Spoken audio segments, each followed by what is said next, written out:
Saludos a todos, bienvenidos a Curso Geotecnia.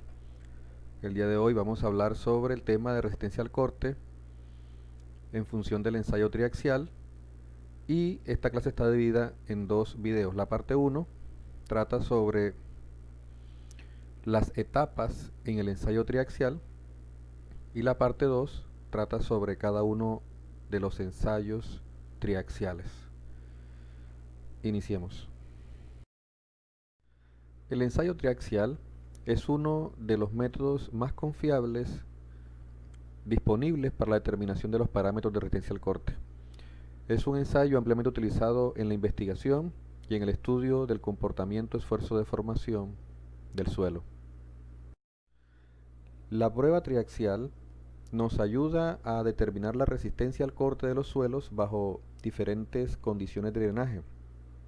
La muestra que se utiliza se trabaja con una relación entre altura y diámetro 2:1. Por lo general, el diámetro de las muestras es de 2 a 3 pulgadas y esa muestra se somete a un estado tensional representativo de las condiciones de campo. Esa muestra puede ser inalterada, tomada directamente del depósito, o puede ser una muestra fabricada en el laboratorio para representar unas condiciones de campo, como es el caso de la construcción de terraplenes o de bases o subbases en vías. En el equipo triaxial, la muestra se introduce en una cámara herméticamente cerrada y es sometida a dos tipos de presiones. Una presión que denominamos presión de cámara y una presión axial, que es la que finalmente lleva a la muestra a la falla. Durante el ensayo vamos a controlar la condición de drenaje, vamos a poder medir la deformación que la muestra está sufriendo en la medida en que se va aplicando la carga desviadora. La muestra en el interior de la cámara se encuentra cubierta por una membrana impermeable que aísla la muestra del fluido que se utiliza para aplicar la presión de cámara. En los extremos, la muestra va a tener unas piedras porosas que son las que van a ayudar a que se den las condiciones de drenaje, y vamos a poder hacer registro tanto de la presión de poros en el interior de la muestra, como también hacer medición del cambio de volumen que está sufriendo en los casos en el que se permita el drenaje. Vamos a tener algunos ensayos en donde el drenaje va a estar cerrado y por lo tanto se va a impedir la salida del agua en este caso.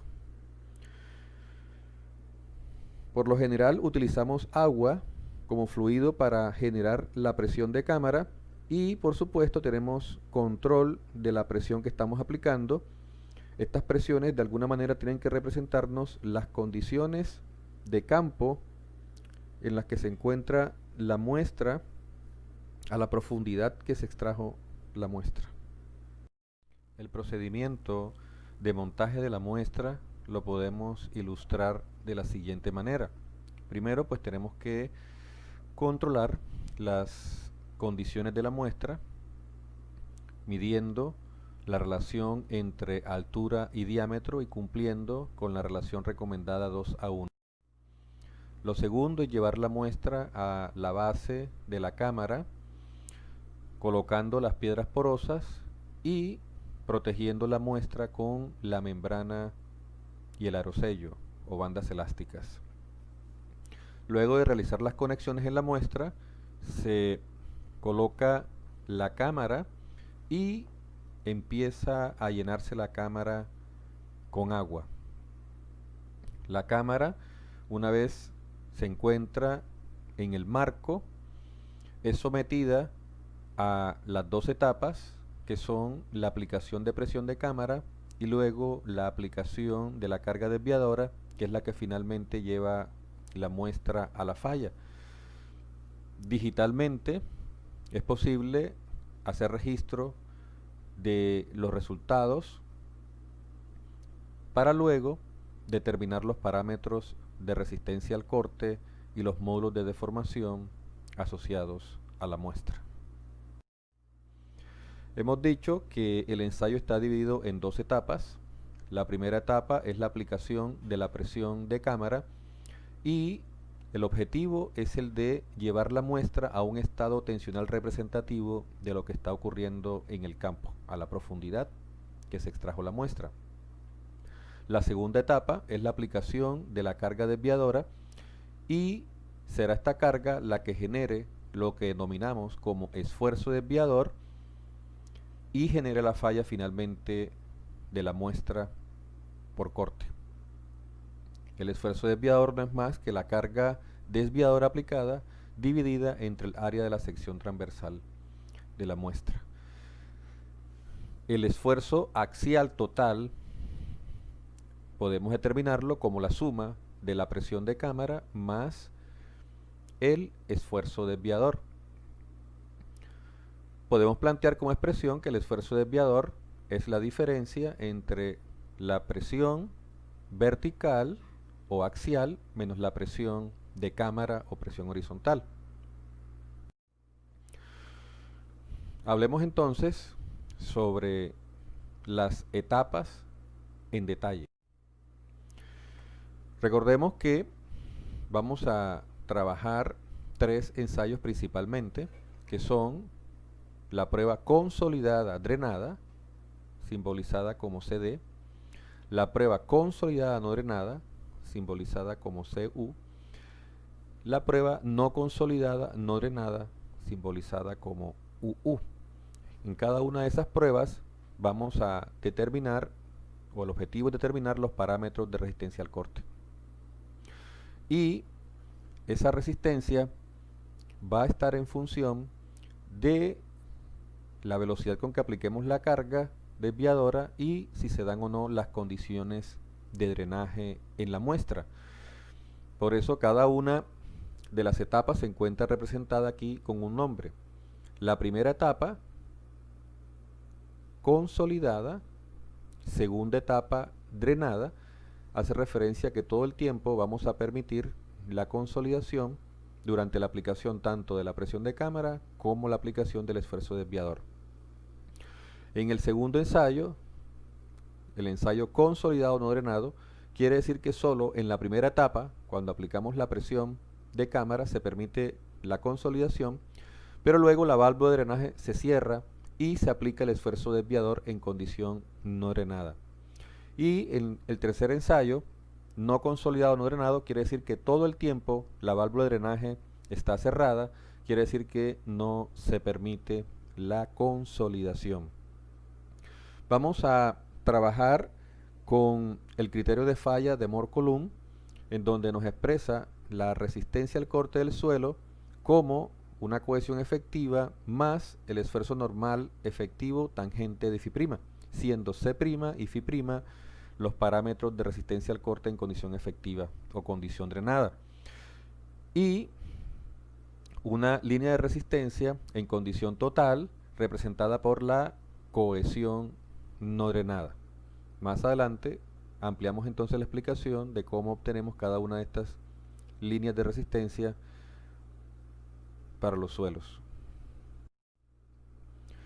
Hemos dicho que la primera etapa tiene como objetivo llevar la muestra a un estado tensional efectivo, equivalente o representativo de lo que está ocurriendo en campo a diferentes profundidades. Es por eso que es importante que retomemos la evaluación del estado tensional inicial de una muestra dependiendo de la profundidad a la que se encuentra. Y en nuestro curso de Geotecnia 1 evaluamos cómo se daba el cálculo del esfuerzo vertical total, cómo realizábamos el cálculo de la presión del agua y cómo determinamos finalmente un esfuerzo efectivo vertical como la diferencia entre el esfuerzo vertical total y la presión del agua. Hoy vamos a definir un esfuerzo horizontal efectivo como el producto de un coeficiente K, que vamos a denominar coeficiente de presión lateral de tierras en reposo, por el esfuerzo efectivo vertical. En estos momentos no nos vamos a concentrar en la determinación de este parámetro K. Debemos entender en estos momentos que el esfuerzo efectivo horizontal lo vamos a evaluar como el producto de dicho coeficiente por el esfuerzo efectivo vertical. Y por lo tanto, el esfuerzo horizontal total termina definido como la suma entre el esfuerzo efectivo horizontal y la presión del agua. El estado tensional efectivo representativo en campo podemos determinarlo como un esfuerzo efectivo promedio calculado como el esfuerzo efectivo vertical más 2 veces el esfuerzo efectivo horizontal dividido 3. Y en la primera etapa de la prueba triaxial, la idea es que representemos este estado tensional efectivo, recordando los principios, uno de los principios fundamentales del tema de resistencia al corte es que la resistencia está en función de los esfuerzos efectivos.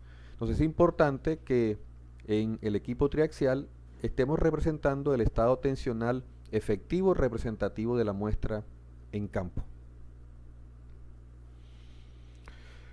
El estado en condición efectiva podemos representarlo aplicando una presión de cámara equivalente al esfuerzo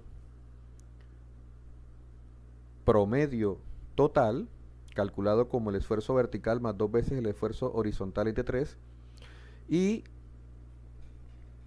aplicando una presión de agua representativa de la profundidad a la que se extrajo la muestra. La diferencia entre el esfuerzo total promedio y la presión de agua arrojaría el esfuerzo efectivo medio de la muestra en campo. Ahora, lo que nos interesa finalmente es lograr establecer el esfuerzo efectivo medio representativo de la muestra a la profundidad que fue extraída.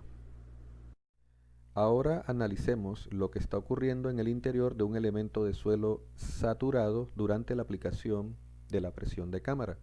Se supone que tenemos al elemento sometido a un estado tensional representativo de lo que ocurre en campo a la profundidad que se extrajo la muestra. Durante la primera etapa, aplicamos una presión de cámara o un incremento en la presión de cámara, y este incremento en la presión de cámara va a generar inmediatamente una modificación en la presión del agua. Y ese cambio que sufre la presión del agua debido al cambio en la presión de cámara lo podemos medir a través del parámetro B de Skempton.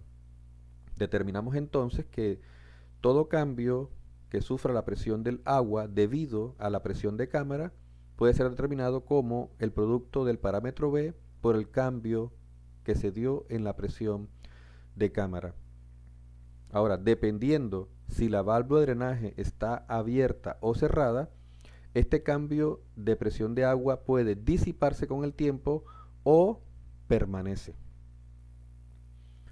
Entonces, en T igual 0, es decir, cuando se aplica el cambio de presión de cámara, la presión del agua inmediatamente se modifica a un valor U inicial más delta de UC. La presión de agua que tenía inicialmente antes de aplicar el incremento de presión de cámara más el cambio generado en la presión del agua debido a la aplicación de la presión de cámara, el cual estamos midiendo a través del parámetro B. Se sabe que para suelos saturados, los valores teóricos que puede tomar el parámetro B tienden a la unidad, y es así como vamos a representar para una muestra saturada que el parámetro B será igual a 1. En la referencia anotada podemos encontrar este gráfico que nos indica cómo está cambiando el parámetro B dependiendo del grado de saturación de la muestra.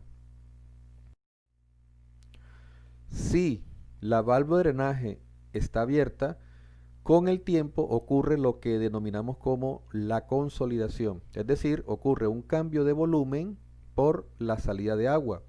Y en la medida en que está ocurriendo la consolidación, la presión del agua va disminuyendo hasta que regresa a su valor inicial antes de aplicar el incremento de presión de cámara.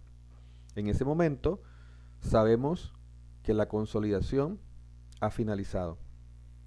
Es decir, que estando la válvula de drenaje abierta, al final del proceso de consolidación, que vamos a llamar aquí un T infinito, la presión del agua regresa a su condición inicial. ¿Qué pasa si la válvula de drenaje se encuentra cerrada? Si la válvula de drenaje se encuentra cerrada, nosotros al aplicar la presión de cámara sabemos que inmediatamente se va a generar un cambio en la presión del agua. Pero como no se permite el drenaje, no se dará cambio de volumen y por lo tanto el estado tensional efectivo antes de aplicar el incremento de presión de cámara se va a mantener. Recordemos que los esfuerzos efectivos cambian en la medida que se da la consolidación.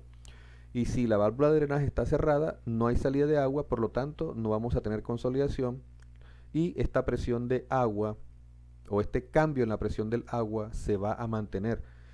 Eso quiere decir que en T igual 0, aplicada la presión adicional de cámara, la presión del agua cambia en función del parámetro B, pero en T igual infinito, esa presión del agua sigue siendo U inicial más el cambio que se generó. Es decir, en T igual 0 es U inicial más el cambio y en T igual infinito sigue siendo U inicial más delta de UC. Es decir, mientras la válvula de drenaje esté cerrada, esta presión de agua no va a cambiar. Ahora hablemos de la segunda etapa. La segunda etapa es cuando aplicamos el esfuerzo desviador. Esta etapa tiene como objetivo finalmente llevar la muestra a la falla por corte. Cuando aplicamos un cambio en el esfuerzo axial, que es lo que estamos denominando ahora mismo el esfuerzo desviador, inmediatamente se genera un cambio en la presión del agua, ahora simbolizada como delta UD, cambio en la presión del agua debido al esfuerzo desviador. Ese cambio en la presión del agua debido al esfuerzo desviador vamos a calcularlo como el producto de un parámetro atraso por el cambio en el esfuerzo desviador. Entonces, en estos momentos tenemos que el agua sufre cambios tanto durante la aplicación de la presión de cámara, que es la primera etapa, como durante la aplicación del esfuerzo desviador, que es la segunda etapa. Hemos dicho que el cambio que sufre la presión del agua debido al cambio en la presión de cámara, podemos calcularlo en función del parámetro B. Y el cambio que sufre la presión del agua debido a la aplicación del desviador está en función del parámetro atraso. Nosotros podemos reescribir el parámetro atraso como el producto de un parámetro A por el parámetro B, el que previamente está asociado a la aplicación de la presión de cámara. Y se ha estudiado el parámetro A en el momento de la falla dependiendo del tipo de suelo. Y aquí observamos una tabla tomada del texto de la Braja Das, en donde aparecen los parámetros o los rangos para el parámetro A en la falla dependiendo del tipo de suelo. Lo mismo si retomamos la referencia Sivakugan, encontramos un gráfico donde aparece cómo está cambiando el valor del parámetro A en la falla dependiendo de la relación de preconsolidación en una arcilla. En la segunda etapa, entonces, hemos dicho que hay un cambio en la presión del agua debido al desviador, calculada como el parámetro atraso por el cambio en el esfuerzo desviador. Por lo tanto, podemos escribir que el cambio total en la presión del agua durante el ensayo es la suma de lo que cambia la presión del agua debido al cambio en la presión de cámara más lo que cambia la presión del agua debido a la aplicación del esfuerzo desviador. Ahora, dependiendo del ensayo en el que nos encontremos, estas presiones de agua pueden disiparse o no. Todo va a depender si la válvula de drenaje está abierta o está cerrada. Entonces, es así como al retomar los tres ensayos en una prueba consolidada drenada, donde todo el tiempo la válvula de drenaje está abierta y permitimos la consolidación, quiere decir que en todo momento debemos garantizar que el cambio de presión de agua es igual a cero. Es decir, en el momento de la falla garantizamos que la presión del agua es igual a la presión inicial. No hay un cambio en el momento de la falla asociado a la modificación de la presión de cámara, ni hay un cambio en la presión del agua asociado a la aplicación del esfuerzo desviador. La razón, porque todo el tiempo el drenaje está abierto y estamos permitiendo la consolidación. Por eso esta prueba se denomina lenta en el caso de las arcillas, dependiendo de la permeabilidad. Así la prueba va a requerir mucho más tiempo o menos tiempo para lograr la consolidación en cada una de las etapas. En el segundo ensayo, la prueba es consolidada no drenada. Quiere decir que en la primera etapa, que es cuando aplicamos la presión de cámara, la válvula de drenaje va a estar abierta y vamos a permitir la consolidación. Deben darse las dos condiciones, válvula de drenaje abierta y permitir la consolidación. Eso quiere decir que no pasamos a la segunda etapa sin antes garantizar que en la primera etapa la muestra se consolidó bajo la presión de cámara. Quiere decir que el cambio en la presión del agua debido a la cámara, en este caso, es cero en el momento en el que iniciamos la segunda etapa, que es la aplicación de la carga desviadora. Eso quiere decir entonces que finalizada la primera etapa se cierra la válvula y ahora se aplica el desviador en condición no drenada. Y al estar cerrada la válvula quiere decir que estamos generando un cambio en la presión del agua. Y es importante que durante este ensayo logremos registrar cuál es la presión del agua en el momento de la falla. Y esa presión de agua va a estar dada como la presión de agua inicial más el cambio que sufrió debido a la aplicación del esfuerzo desviador. Es decir, que el agua sufre un cambio en su presión debido a la aplicación del esfuerzo desviador, teniendo en cuenta que la válvula de drenaje está cerrada durante la aplicación de ese esfuerzo desviador. Y en la tercera etapa vamos a tener la válvula de drenaje todo el tiempo cerrada. Quiere decir que en el momento de la falla la presión del agua será la presión de agua inicial más el cambio que sufrió. Pero el agua sufrió cambio tanto durante la aplicación de la presión de cámara como durante la aplicación del esfuerzo desviador. ¿Y por qué es tan importante tener presente el valor de la presión del agua en el momento de la falla? Porque la resistencia al corte, recordemos, depende de los esfuerzos efectivos y los esfuerzos efectivos están definidos como los totales menos la presión del agua. Es decir, vamos a conocer los valores de esfuerzo efectivo en el momento de la falla siempre y cuando conozcamos el valor de la presión del agua en el momento de la falla. Finalizamos así la primera parte de la clase de resistencia al corte, trabajando la explicación de las etapas en la prueba triaxial. Hasta el próximo video.